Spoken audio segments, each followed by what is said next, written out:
Hi guys, welcome to another episode of Introspect with me, Sharon Mwangi. If you're new here, karibu sana, feel at home, and if you're a returning subscriber, thank you so much for coming back. So as usual, we're going to start with the first two questions of the day. That is, how am I doing? Or rather, how have I been? And what am I grateful for? How have I been? I've been good. This past week has been okay. It's been fine. It's been good. Although today I feel a bit low and unwell. I'm in a lot of pain. Don't let the smile fool you. I'm in pain. But the show must go on. Yeah, and what am I grateful for? So recently I got the chance to celebrate one of my friends who just graduated, and I'm very proud of her. She did so well, and I hadn't seen her in a long time. And also in her graduation party, I also saw my other friends who I also haven't seen in a very long time. So it was really nice to catch up with them. So yeah, that's what I'm grateful for. So today we are going to delve into something different and something new. So for this month of June, first of all, imagine I got to realize that June is Men's Mental Health Month. I didn't know that. So to all the men who have subscribed, or to all the men listening and watching, I hope that your mental health is good. I hope you're doing well. And I really do hope that you get out of your toxic masculinity, and actually take the time to take care of your mental health, to speak about your emotions. Don't let this month pass if you haven't cried a bit. It's okay sometimes to just, hey, lia tu kidogo. It's not gonna be the end of the world, trust me. Yeah, so I hope that you're doing well. And if you're a man, please comment down below. Yes, how is it for you? How is your mental health as a man? Yeah, anyway, I think now we can get into today's video, into today's topic. Now, for the month of June, we are going to be looking at something we call cognitive distortions. I know it's a big word, it's a very big word, but cognitive distortions, or in other words, fallacies, these are negative thought patterns that we have as human beings, and they are usually very inaccurate thoughts. They come from a place of very little evidence, or from a place of irrationality. I hope that's a word. It comes from a place of being irrational and making conclusions about things based of very little evidence, or just a very negative way of thinking that is not accurate. Yeah, so we are going to be looking at some of them in the course of the month. There are so many, we can't look at all of them, but I hope it just builds your curiosity to go and research on some more. Today we're going to look at two of them. The first one is fallacy of fairness, and the second one is heaven's reward fallacy. So let's take a look at the definitions of what these fallacies are. That is the fallacy of fairness and heaven's reward fallacy. So I just did a quick Google search of a definition of fallacy of fairness, and this is what it says. It comes from a point of where individuals irrationally believe that life should be inherently fair and just. Like, you come from a point of everything that happens in life should be fair. Like, life should be fair. Every single thing that we go through should be fair and just, and there should be no wrongdoings, there should be no difficulties, no struggles in life. Like, everything should be fair. Like, if I do A and the result is B, I should get result B all the time. And the unfortunate thing about that is that I don't know whether we live the same life, but a lot of life isn't fair. Sorry to burst your bubble, but some parts of life are just not fair, and we might not be able to explain and understand why. Then it's not fair, but there are some things that happen in life that are not fair. And the other one is a heaven's reward fallacy, and this is what it says. It's the point where you expect all your sacrifice and self-denial to pay off, as if there is something or someone keeping score of what you're doing. So this is for my people who really like to keep score of the good they are doing in hopes that there will be a return or a benefit of it. Like, say for example, you're walking in town, then you see there's this person by the side of the road who's begging for money, for food or whatever, and then you go and, hey, whatever, Whatever.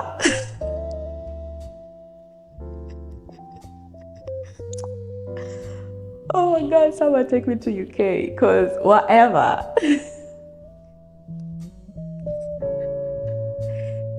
Anyway, let me stop. Um,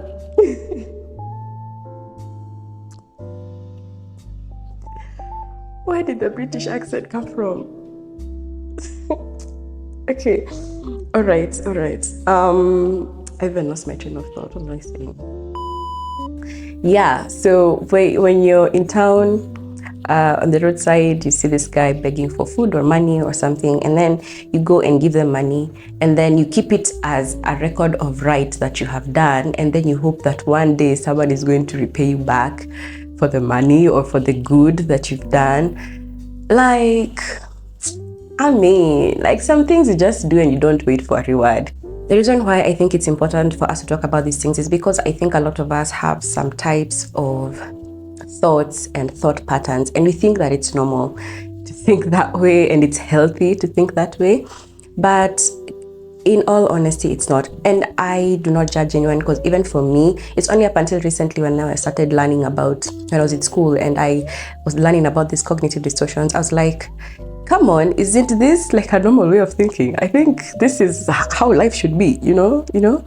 That some of these thoughts that we have and the thought patterns and the beliefs that we have about some situations, some of them are inaccurate. And I hope that through this month that you learn that not everything and not every thought pattern that you have and not every belief system that you ascribe to is probably healthy for you, you know? So now, in relation to these two things, I want to give a quick story time. So recently, I was having a conversation with my friend. So this friend of mine, unfortunately, like around 3 years ago, he got involved in an accident, and he really hurt his leg and his arm. He's had to be in and out of surgery. He's been going for physiotherapy. He's gotten to a point where he had to learn to walk with the cane and all of that. And he's been making amazing progress. Like, he's such a strong person. Because I know you know yourself. If you're watching this, I consider you to be very strong. You're a very strong human being.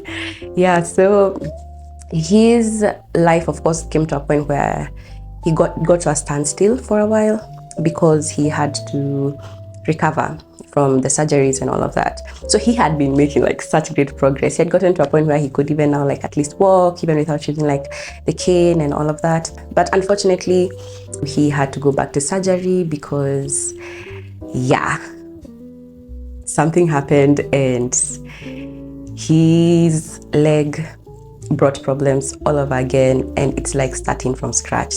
And I remember when I was hearing his story and he was explaining to me what happened. I mean, in the moment we were laughing about it, but at that time I was like, oh my gosh, life is so unfair. Like, come on. Oh my goodness, why is life so unfair? Like, this guy has been doing everything possible and everything he should do to make sure that he's recovering well. I mean, he's going for the checkups, he's going for physiotherapy, he's been doing his due diligence. So come on now, why did it have to happen this way, that he had to go through what he went through all over again and like start from scratch? And in that moment, it hit me how a lot of times we do things in life and we always think that everything in life is fair and that everything will always have an explanation, even for the things that do not happen the way we so desire for them to happen. Or like the heaven's reward, you're always keeping track of the good that you're doing, knowing very well that you're going to receive a reward for it. But the unfortunate thing about life, that not everything will always have a fair outcome. And it's unfortunate, it's a sad reality, but it is the truth. Not everything in life will have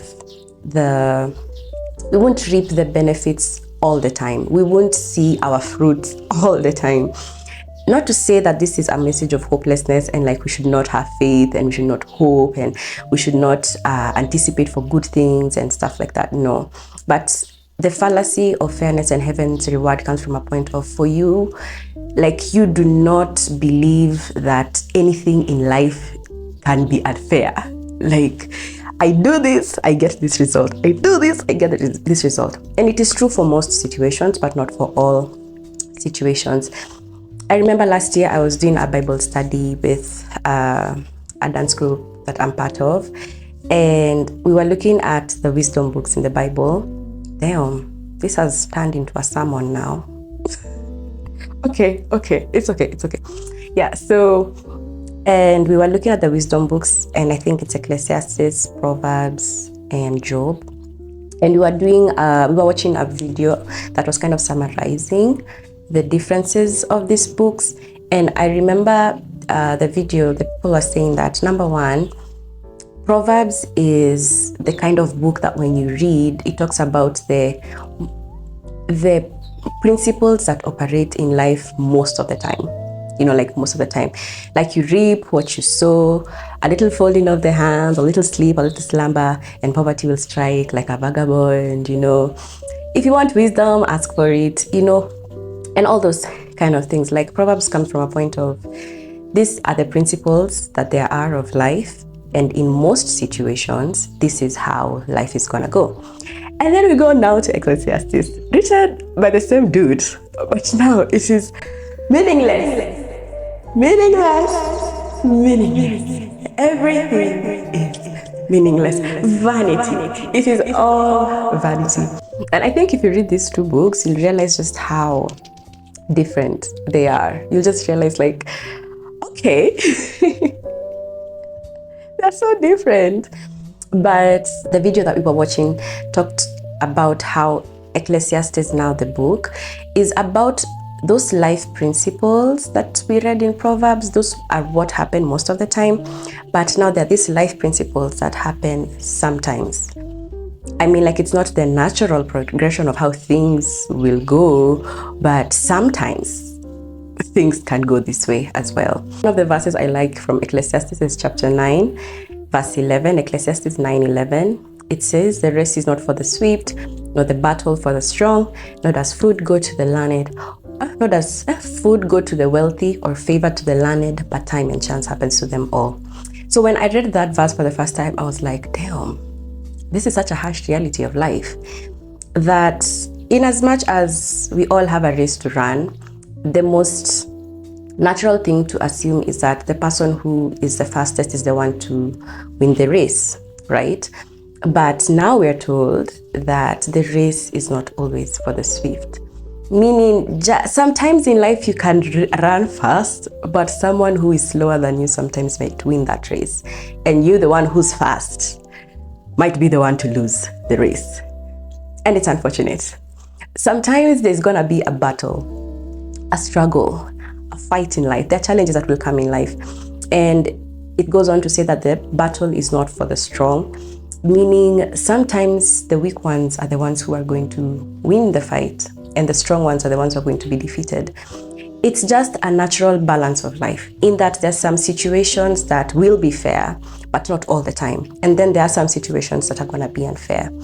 And I think when we get to a point where we understand that not everything in life will always be fair, we will get to a point of peace and understand and realize that even when challenges come, this is not the end. Like, this is not the end of my life. This is not something that is uncommon to the human experience and uncommon to the human existence. Like, it's something that happens. Sometimes you'll get it, sometimes you won't. Sometimes you'll be the best partner and it's not gonna work out. Sometimes you're gonna study for the exam and it's not gonna work out. Sometimes you're gonna put your eggs in this one basket and it doesn't work out. Sometimes you're going to invest and you're gonna put in your money and it's not gonna work out.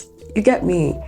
Yeah, sometimes not everything in life will always be, there won't always be a balance. Even think of it, of how we've been having floods for the past few months. Can you think of a farmer who did everything right? Amekuwa akipalilia shamba yake. He has been planting his crops, he has been doing what he needs to do, he's been doing the weeding and the mulching and the irrigation and all of that. He's been doing all the things that he needs to do to take care of his crops, and then the floods came and destroyed everything. Destroyed his crops, destroyed his harvest, destroyed everything.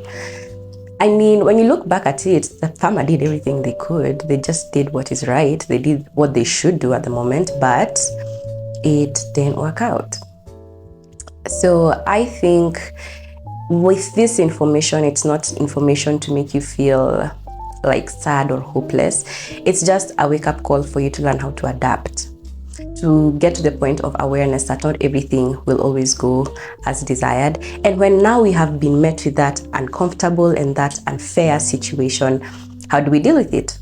We adapt. We learn how to adapt. We learn how to re-strategize. We're like, okay, fine.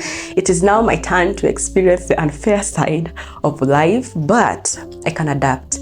How can I re-strategize? How can I replan myself? How can I realign things to make sure that this doesn't consume me, so that I can be able to get out of it and be able to deal with it and to, come up with a solution on how to move forward. Yeah. Okay, today feels like it has been a bit more of like a sermon as well, especially because we've been quoting some verses.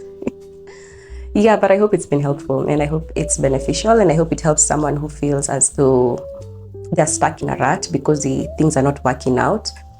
Just let this be an encouragement for you to accept that it's not working and re-strategize, replan, adjust, see where you can adjust and see what you can change. So the introspection question for the day is, what is not working in my life right now, currently? Just think of it like, what is that situation in your life that you feel like it's not working right now? And what can I do to readjust, to realign, to refocus? What can I do to make sure that I can be able to overcome this challenge? Yeah, that is all for today's video. I hope you've enjoyed it. I hope you found it beneficial. And if you have not subscribed, please come on now. You're here getting a lot of free information. People pay thousands, almost millions. Yeah. Okay, I'm exaggerating, but you get the gist. Some people pay to get such information, and here you are getting it for free. So please, come on now. Yeah. Please subscribe. If you're not following us on our Instagram, please do. That's introspect_KE. And also you can follow me on my personal platforms. That is mwangi.sharon on Instagram and mwangi.sharon on TikTok. So with that, I hope you guys have a lovely week and I'll see you in the next video. Bye.